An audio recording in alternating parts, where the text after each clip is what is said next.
Hey everybody, here again with daily sketch card stuff. Today I'm going to be picking one of these three random cards and going to be posting it and coloring it here shortly. So just going to share this over with the page real quick so we can see what's going on. And we're going to go from there.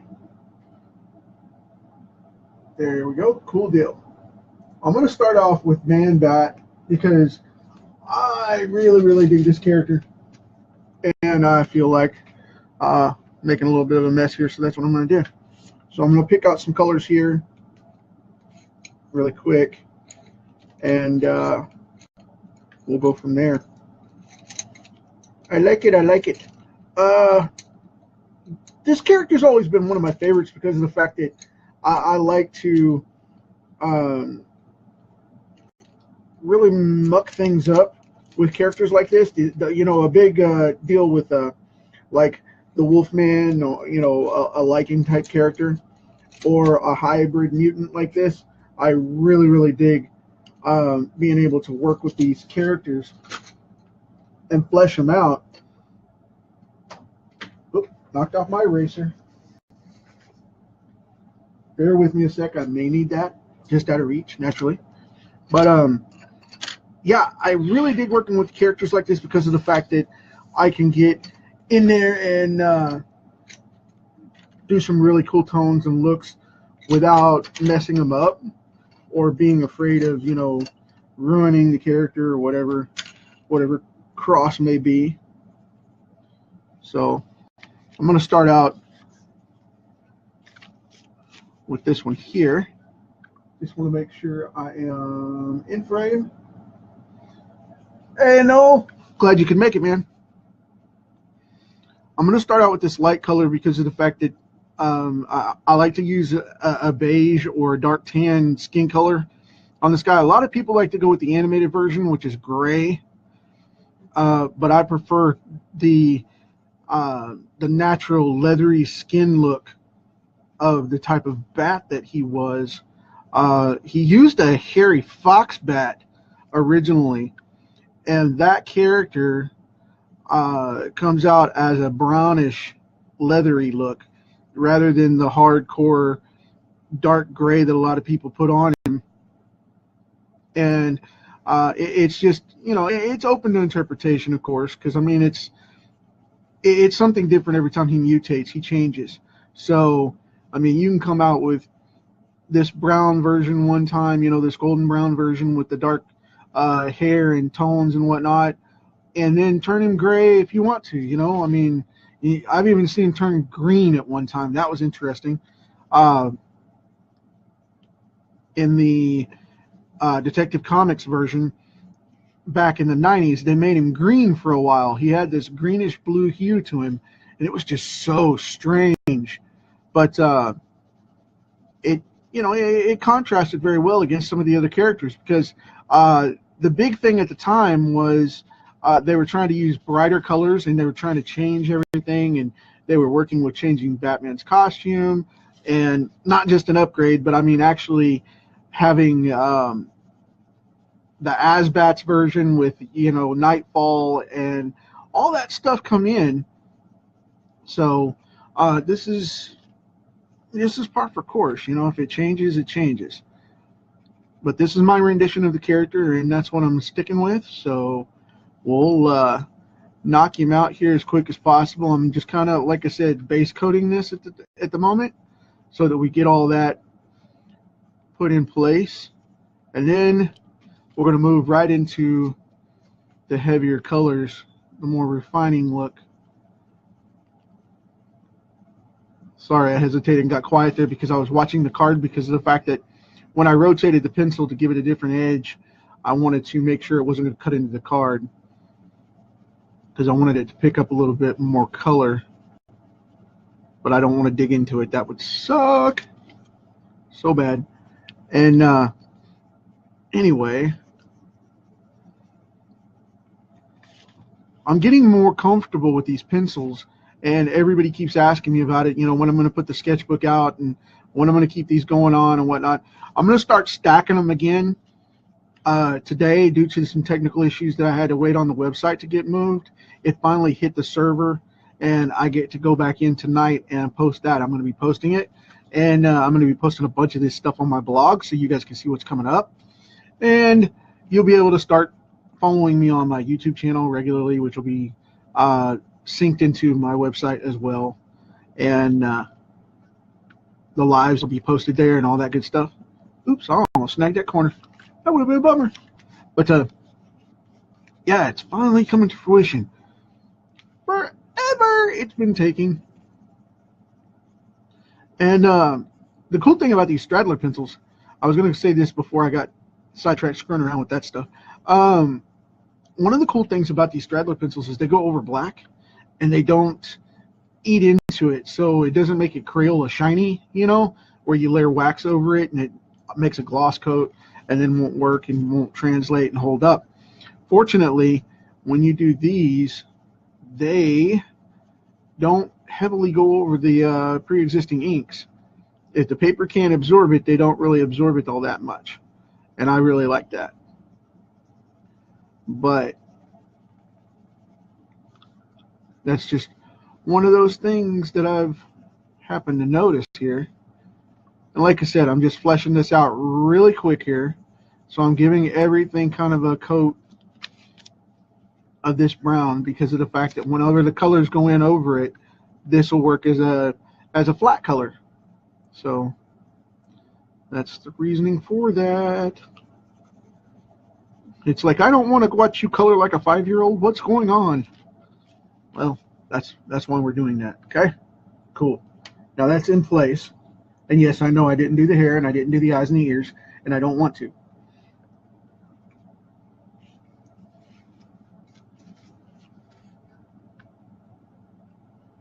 Because there's a reason for the madness. And here we go. Just kind of coming in here and coloring in that gum line really cool.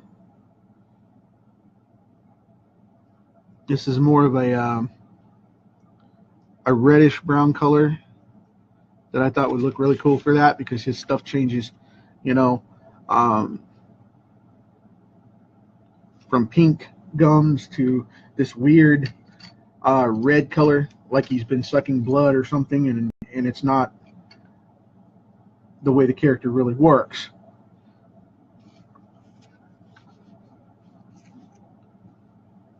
Just going to cut in right here on this brown and start right in.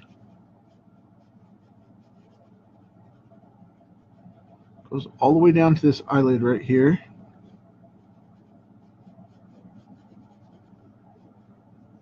And I'm only going to use a couple of colors with this one because I don't want to oversaturate, and I want to keep it really light and easy going.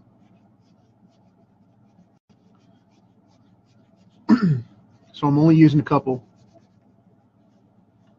Couple.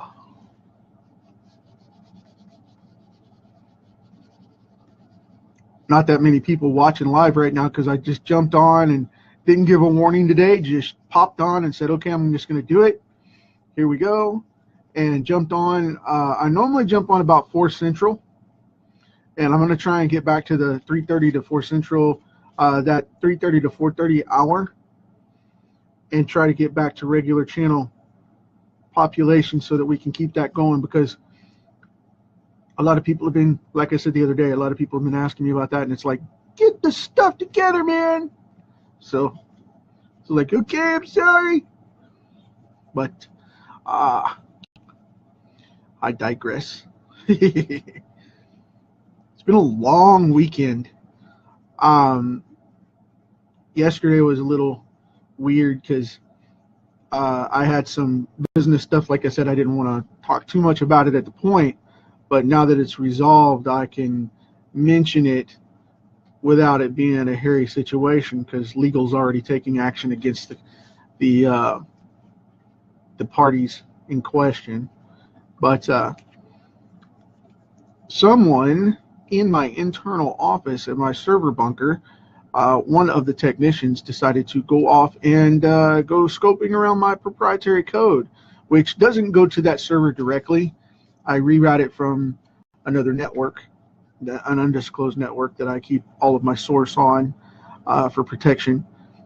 And this cat decided to go through and reroute my sites and things, and I wasn't happy about that, which is weird. But you know, for a lot of people that don't know, I am also a programmer too. So you know, I do a lot of programming and graphics, and a lot of programs, websites, and things like that. And you know, that's just part of my business. And I had some people want to monkey around in there for some proprietary software that I've got coming out, and I'm not good with that, so I had to jump on that and fix it. So I had to spank that bad child and say, no, you can't do that. Leave my stuff alone. So I don't normally let anybody have access to my excuse me, to my web servers anyway in my network. But in this case, this guy took liberties because of the fact that I was a secured client, and they're supposed to notify me if they do anything, period. And he thought that he could go in there and find something to put on the dark web, as it were, which, you know, I don't have anything that impressive, but whatever. He thought so. But yeah, that's part of what was going on yesterday, and I had to resolve that issue, including my blog. So that's why the counters didn't go up like I said they were the other day, which I apologize for. But they will go up tonight and tomorrow morning, thank goodness. I'm just waiting for the sites to propagate back to the new protected line where I discontinued those servers. So it's always fun.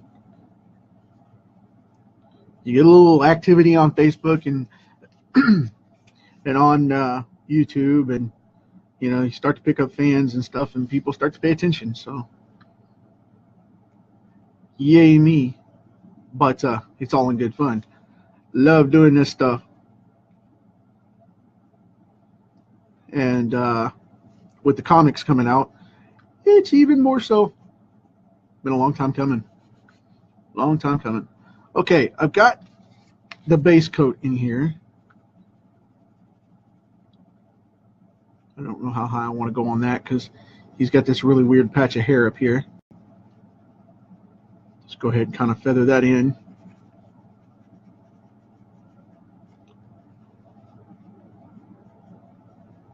And darken that up. Now I'll go in and put in the darker stuff once I finish toning this. But we'll see how it goes here in just a moment. Yeah, it's coming along. Coming along. Okay.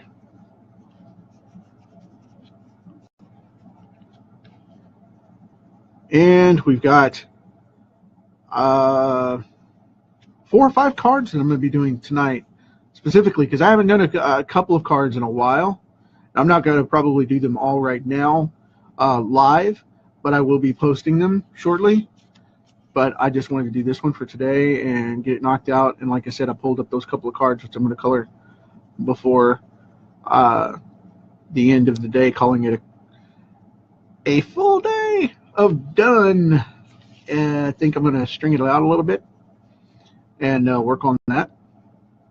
And I have some other cards from that card set that I have to do as well.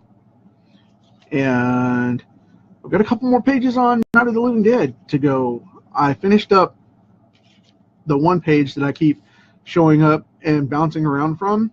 It's not that I'm doing just that one page. I've been doing the whole book. And what I did was I bounced around a little bit to show you guys some of what was coming up with that one page from it that I did. The Run Johnny panel, if you saw that on my timeline, and then the prior panel that I actually did for the show here. So the corner panel with the reporter that I drew up for you guys. It's all done now, so I'm going to start working on that, probably inking that Tuesday afternoon, maybe Wednesday morning, and start knocking some of that out. And I might even go on and ink that page in part for you guys, so you can get a look at it and see the process. So I thought that might be cool. But knocking out Man Bat right now because I want to get this sketchbook finished and keep this thing going, because as of this point, I've got right at 250, 260 cards for you guys. And, this is my 270th podcast or live cast. And it's just, that's nutty, man. That's crazy. That's a long time to be doing this every single day in a row, not just regular on the scene when you think about it, but we're talking daily. Been putting it over on the YouTube channel and pumping it out. This is a crazy, crazy daily show. And I'm hoping you guys keep digging them, because I'm going to keep doing it for a little while longer. Going to be moving more into the how-to stuff here pretty quick. So we're going to be having examples of that coming up. I don't know if I'm going to do that part of it daily or not, like I said before. But I'll definitely be keeping up the cards, doing a daily card, and sketching it out for you, and showing that, so you guys can go from there. What do I want to do here?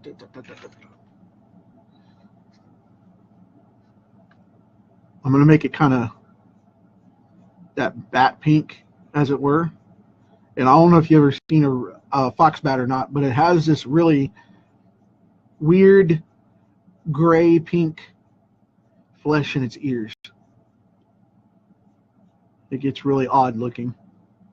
And the funny thing is, the characteristics of a fox bat is very, very sensitive. It's a very sensitive animal. It's a very kind and docile animal. And because we have them down in East Texas, where I was raised, and there is a smaller breed. They have fox bats, which go in the caves and the catacombs down there in the aquifer, and then you have the smaller version, which is a fruit bat, and it doesn't eat as many insects or things like that. It actually eats more fruit and things like that, and it has a far more profound nose and look to it, and it more turns up like this, but it has a longer snout, so it looks more like, instead of looking humanoid like this, or freaky like this, it looks like a small animal, like a canine, almost like a small dog. It's a funky looking dog, but that hence the name foxbat, and that's exactly what it looks like. It looks like a little fox in the face, and they are very cool animals.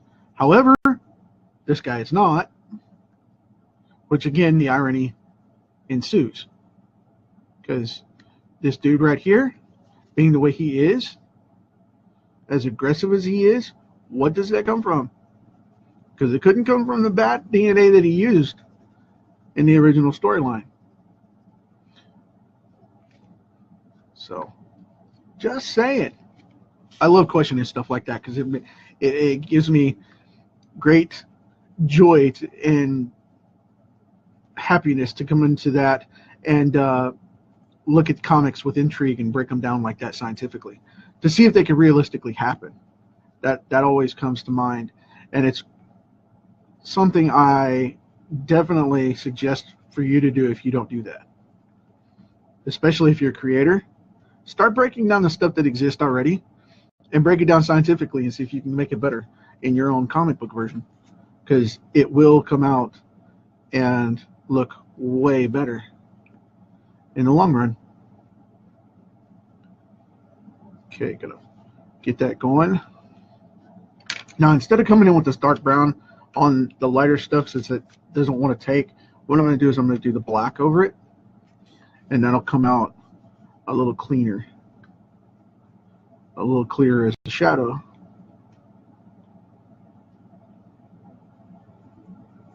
So, got that going on. Going back and forth here to keep from doing circles and eating into the card.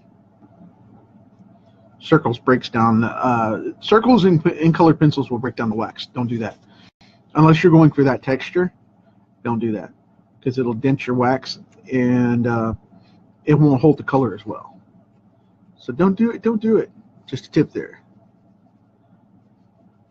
Because it'll eat a hole and you'll have a bright white spot. You'll be like, what? Yeah. Been there, done that. Don't do it. Or do it at your own risk if that's what you want to do. I mean, take that with a grain of salt, you know, to each their own.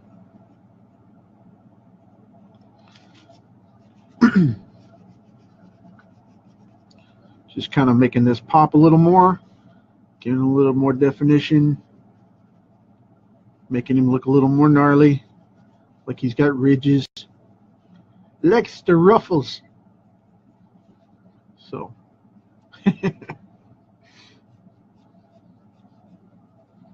now we're going to go on this side right here. Boom. Yeah, that's coming out all right. Me likey. So, let's see. I'm going to go right up in here. Boom. Done deal. Cool. Yeah, that looks a little freakier than I thought it would. Neat. I'm happy. Yeah. Works for me. Okay. Cool deal. Get a little bit of a drop shadow over there. Dink.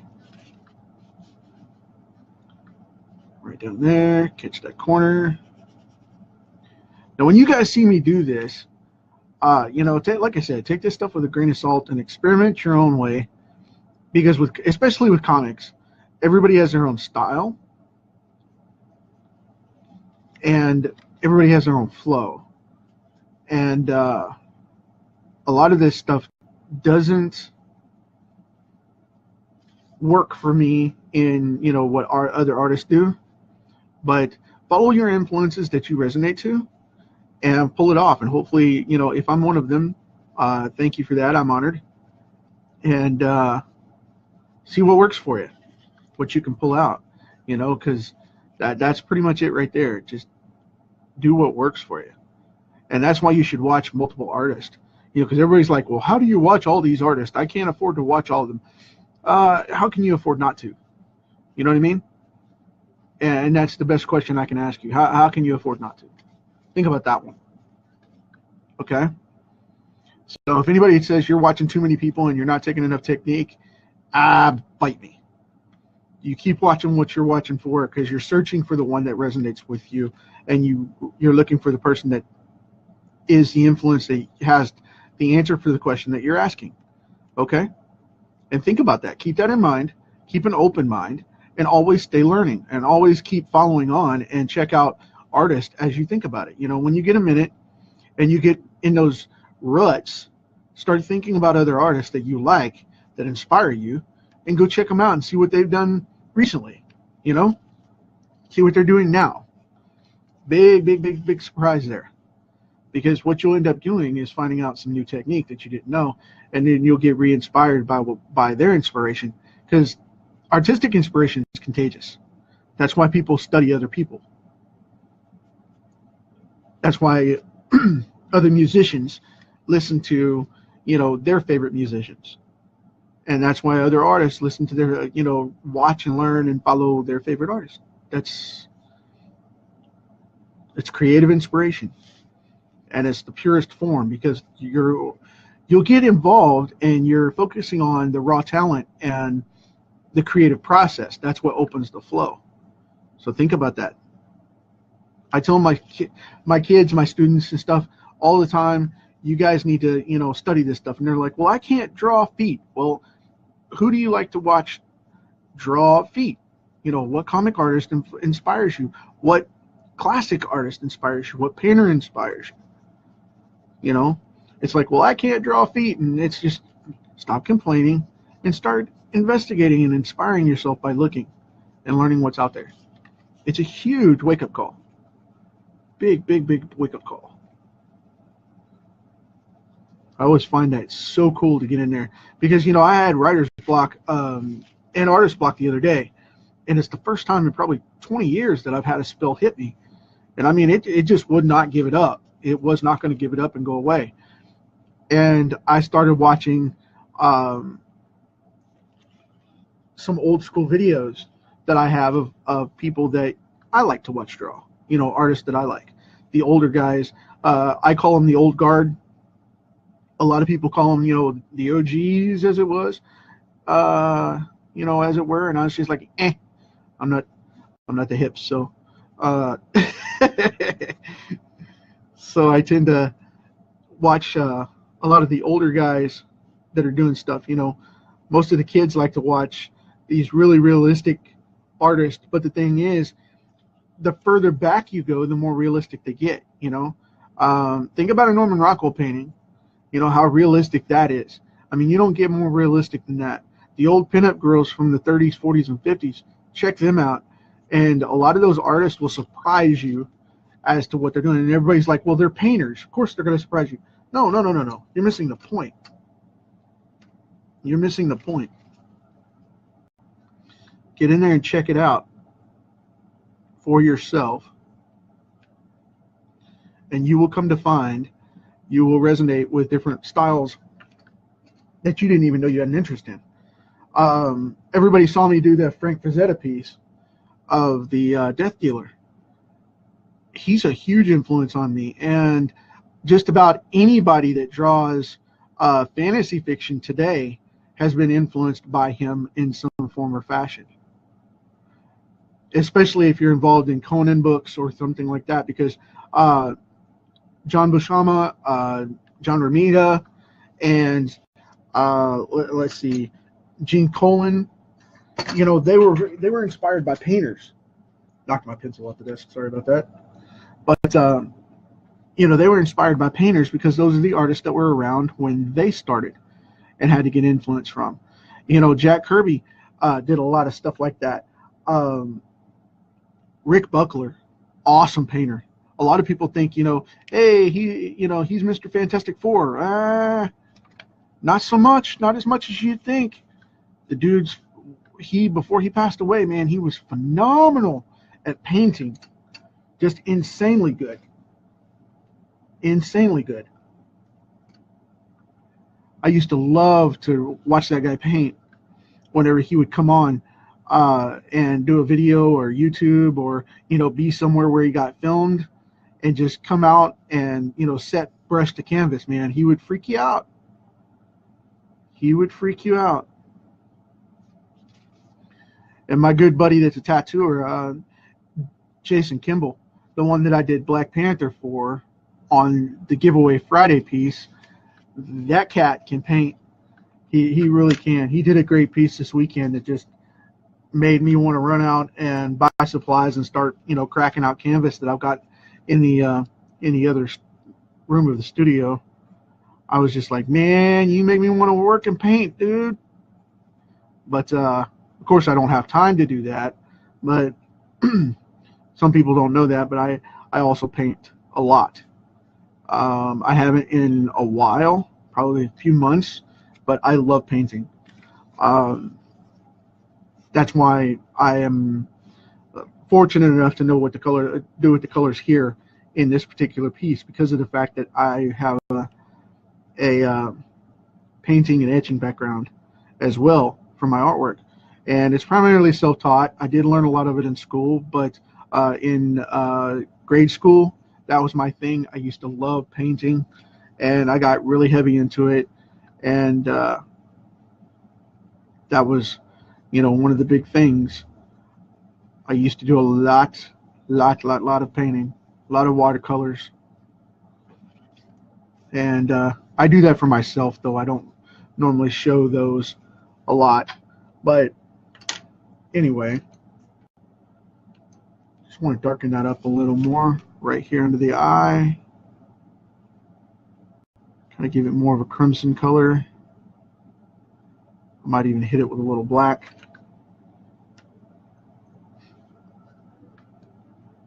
Yeah, that works. Kind of edge it out just a little to make that pop.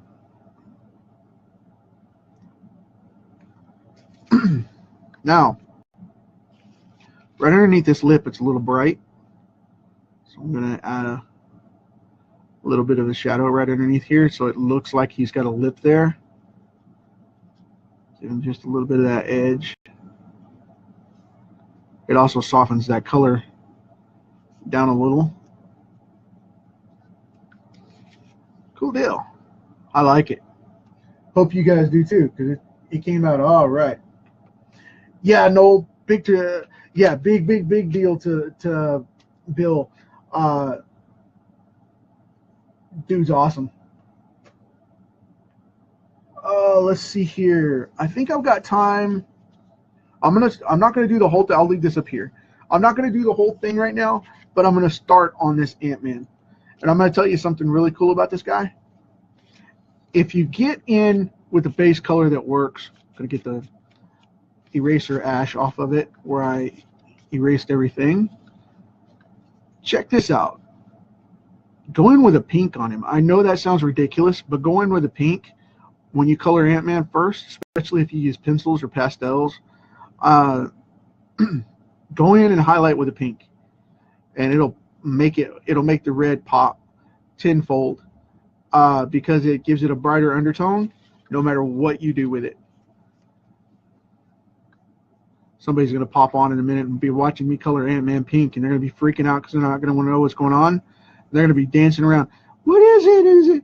Is it for cancer?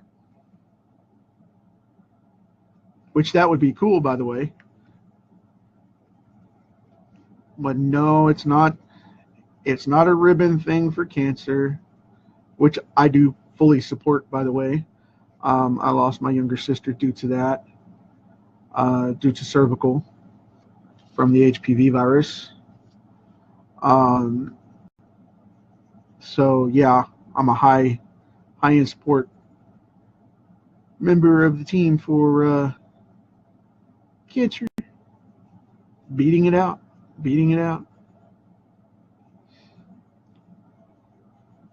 I just had a family member have a procedure for that this morning, getting a little bit of a skin cancer removed.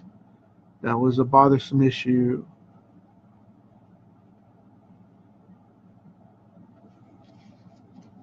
So I won't go into detail though, because that's not really business we like to talk about too much. It's a little personal. So I'll keep that going on that way. Keep on moving on, please. I know a lot of you guys ask me about that kind of stuff, and I'm just like, it's awesome, man. We're here. We're doing it. I think I'm going to make those silver. I like it when they're silver. When the glows are silver. Because they have a lot of red in them, but they're red and silver padded. And I think I'm going to go a red, silver, and black path on that.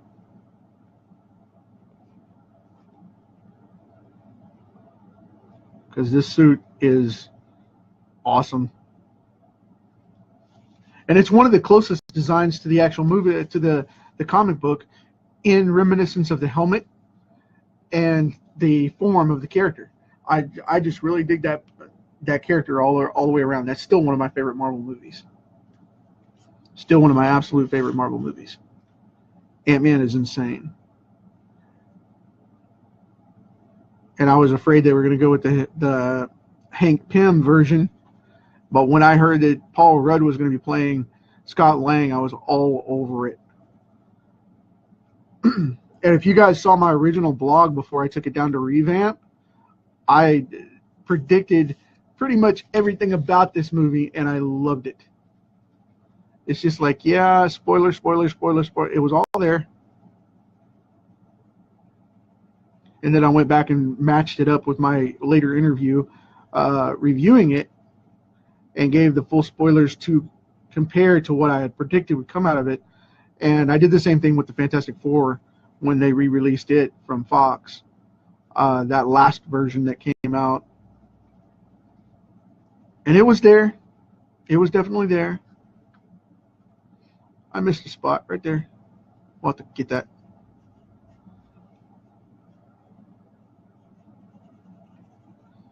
See, that's the cool thing about doing comics. You can correct stuff as it goes along. And I mean, you know, you don't want to be doing crazy stuff where you have to break out the whiteout or anything like that, you know, but it does happen. I don't know how many times I've had to do it. Everybody does. And if somebody says they don't, they're lying. We all have to. It's part of the process. It happens to everybody. So don't let some of these yahoos tell you anything different, because it'll be a lie. Flat out, it will be a lie. Oh, I never make mistakes. Up there.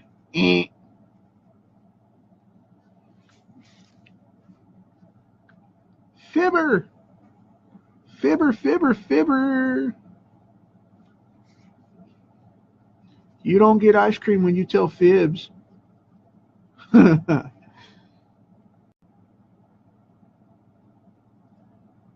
That's something we used to tell my nephew Gavin whenever we would do something.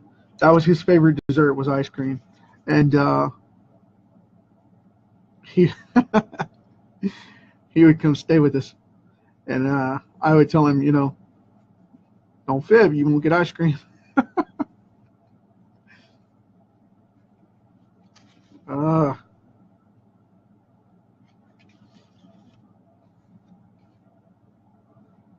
Got that point there.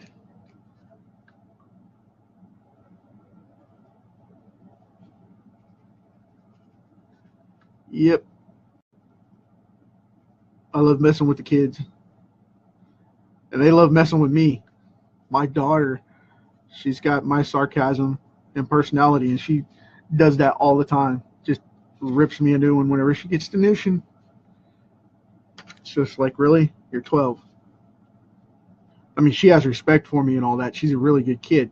But, yeah, she loves to play jokes. Loves to play jokes. Okay, we've got him based up. Now you can see it looks more like a fabric with the mix in the wax from the pencils. So that's going to be really, really cool when we go in with this bright maroon here and slim things down. Now with this one, I'm just going to come in from one side. I'm not going to hard line it. I'm just going to tone it from one side so we have a hard shading difference and a light side. I'm going to leave it alone at that. Put a little reflective trim right there. Shading from that one inside mark. Put the highlight on the outside over there. Color everything in. Try not to go into the base of his boots because they're silver, not red.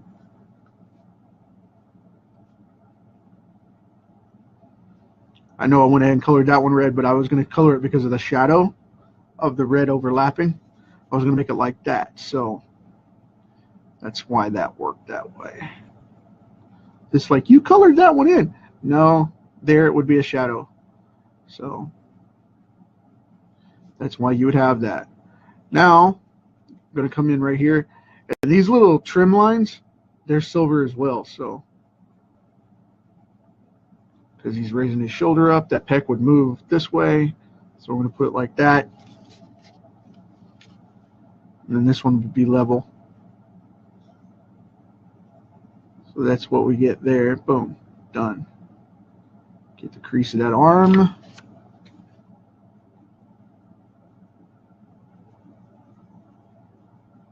Okay, cool. Now get the inside of this one. Get that control panel.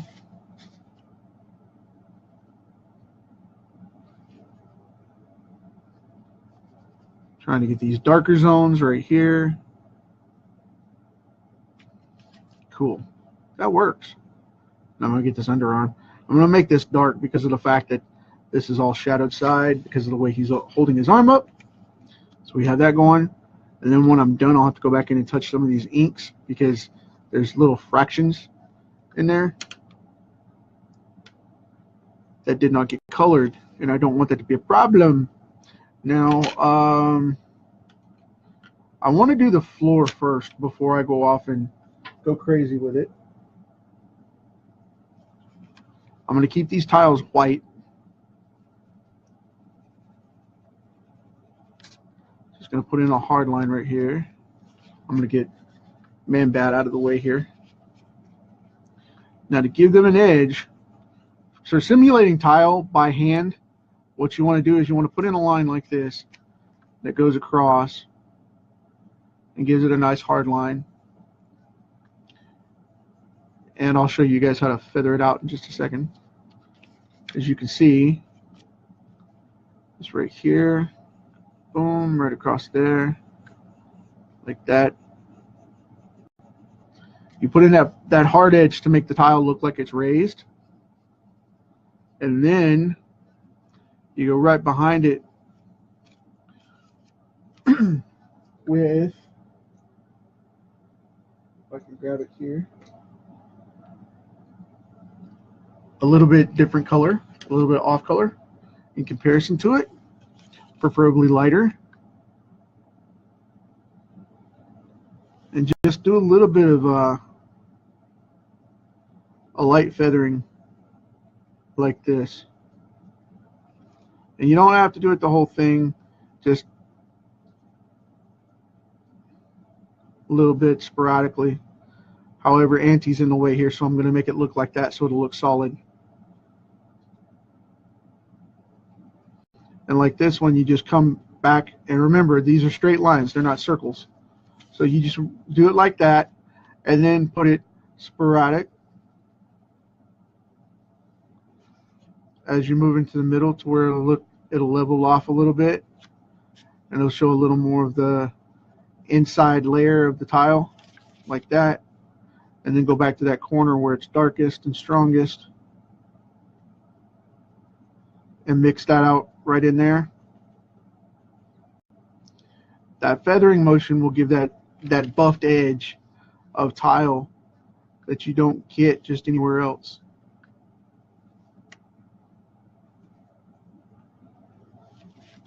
And it'll make it look like it's got a lip to it, like that. See, pretty simple, right? I'm going to do the same thing here.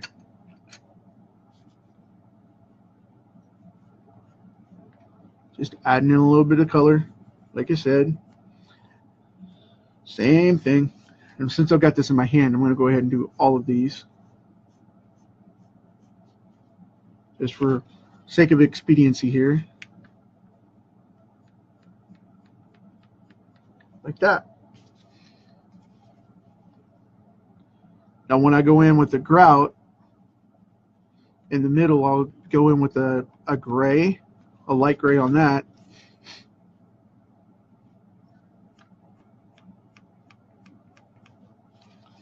And that'll add that pop. I might even do a black just to make it simple, and you know, just to give it a hard line so it doesn't contrast too badly with the silver in the suit when it's all said and done. Okay, I think I got them all. Yeah, cool. Okay.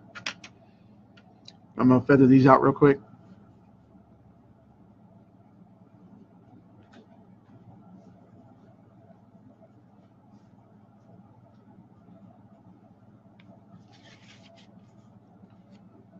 Cool deal.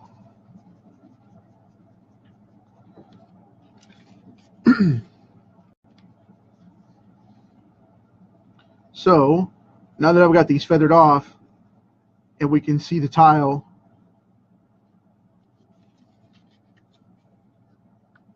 as to where it's going,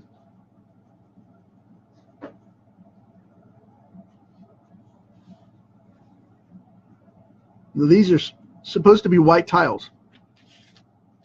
And now, like I said, as we can see where they're going now, I'm going to come in right behind and put in a little bit of a shading on the edges to make them really pop off and look like they're supposed to. Because right now they look a little rough.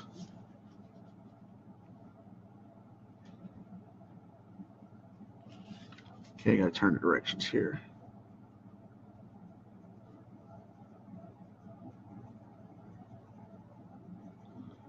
And we are almost there with these tiles. Darken that up just a little bit to balance it out. See, there you go. Now you have the remnants of the tiles. They're not quite there yet. So what I want to do is I want to go in with the black.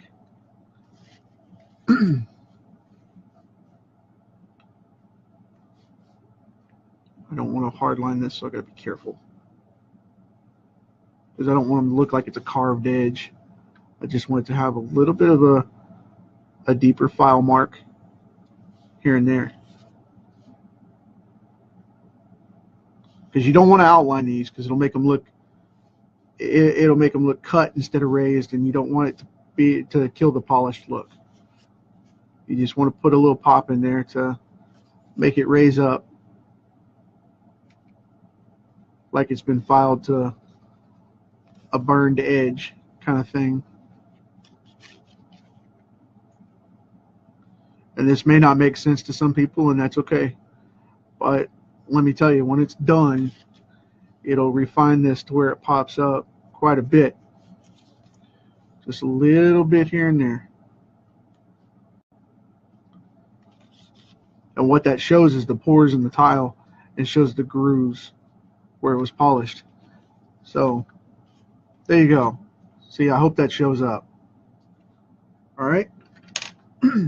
Now I'm going to go in here with my gray before I color Anti. I'm going to do the helmet just so you guys can see that. And then I'm going to move on to call it a day, and I'll finish this up. And I'll come back with this one and the Scarecrow tomorrow and show you guys what's going on in part 2. But I'm going to leave you hanging a bit because we're running a little long here, and I don't want to keep you going for hours and hours and hours. I just want to hang for a little bit. So kind of sporadically putting that silver tone on here in places so that I know where it is.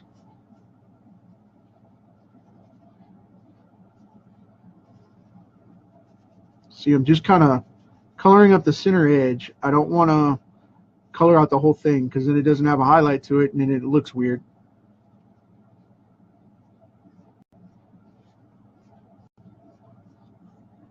And I'm going to go in here with this this dark maroon and color in the lenses.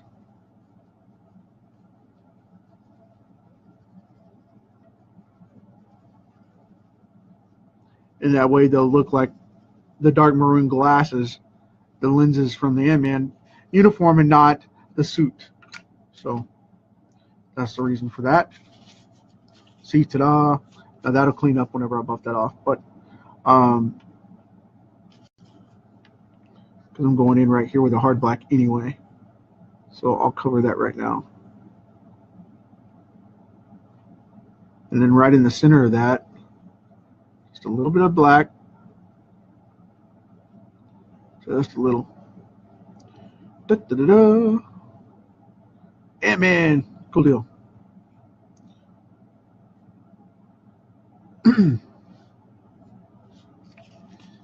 And because of the way this is shot, this angle, I'm going to go right up in here and use the black directly on the mouthpiece instead of gray for the silver, because I want that to have a heavy shadow on one side and have a highlight right there because it's the point of focus right there off the end of the beak.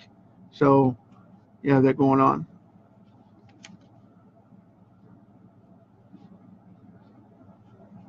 Okay. Now, I'm going to go back in here with this, make sure this is the right one. I've got this chocolate brown, and before we call it a day, what I'm going to do is I'm going to go in real quick and get Auntie started. Get Antony. Love this character.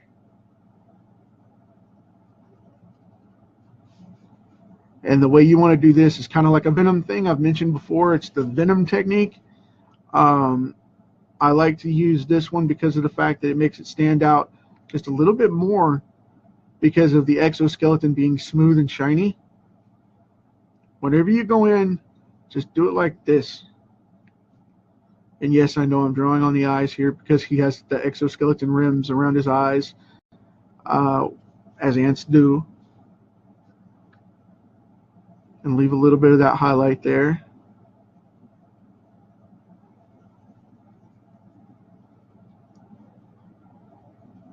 Just kind of trim that out.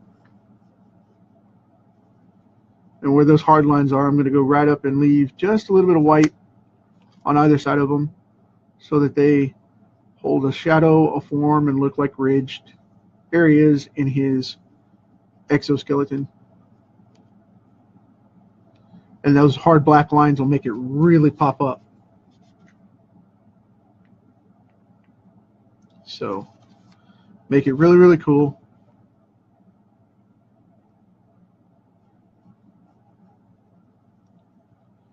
But we will have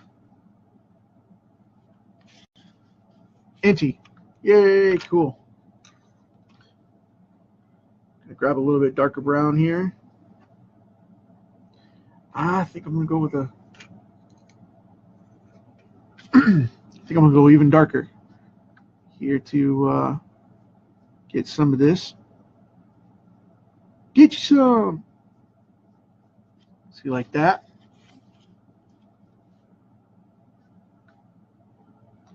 And that way he'll contrast the tile floor as well. Color his freckles.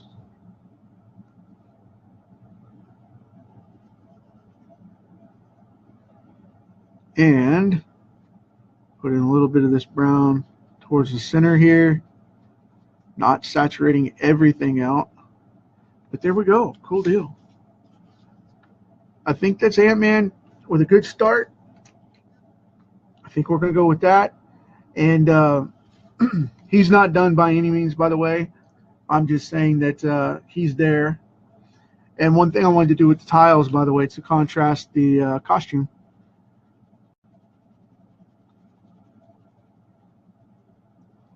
I'm going to put in some lines here just around pretty much everything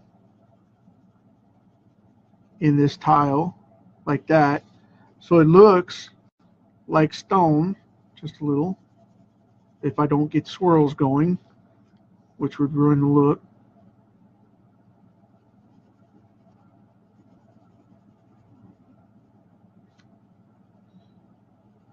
I don't want to get too dark either.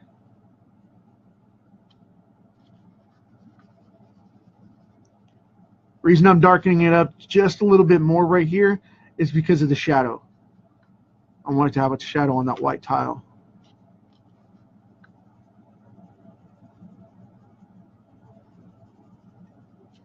I just thought about that. I want to put in a heavy shadow underneath both of them so they'll show up.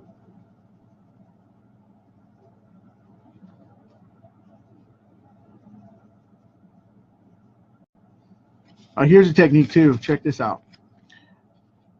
A layered shadow will come across like this, and then that curves down, so that stays.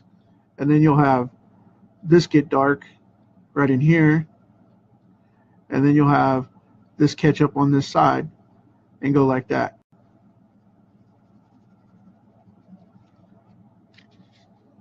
That way it's going to differentiate the groove and the look.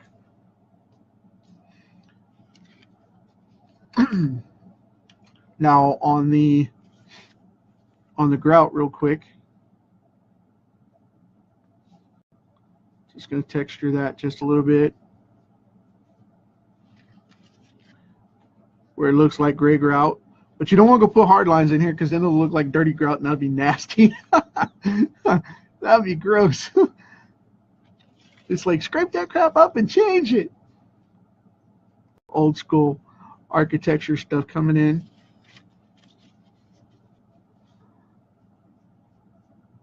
It's like if you got grout like that, change it. But you just want to shadow the lowest point, you know, to give it a little color, a little pop. And that'll make it pop up to where you have Ant-Man shining. So I think that works. Now, to finish this off, because that's going to bother me if I don't do it now, I'm going to put a couple little hard spots like this right in here.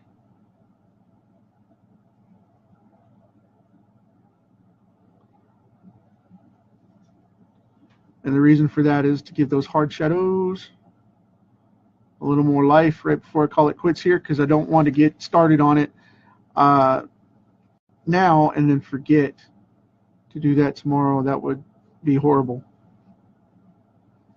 And then come back and say, well, you know, Ant-Man's done.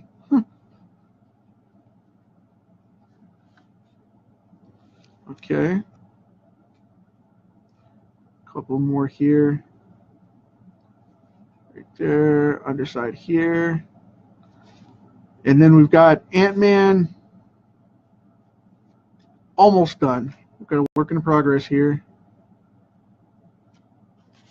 Cool deal. All right. I think that works for today. We're going to leave it there. I'm going to call it quits on that one. And I will finish this up tomorrow. And we will do the Scarecrow as well. But, yeah, I think we got a couple of cool ones here. I hope you guys dig it. And I am out of here for the day. I got to go set up some counters on some websites and get some stuff ready to launch.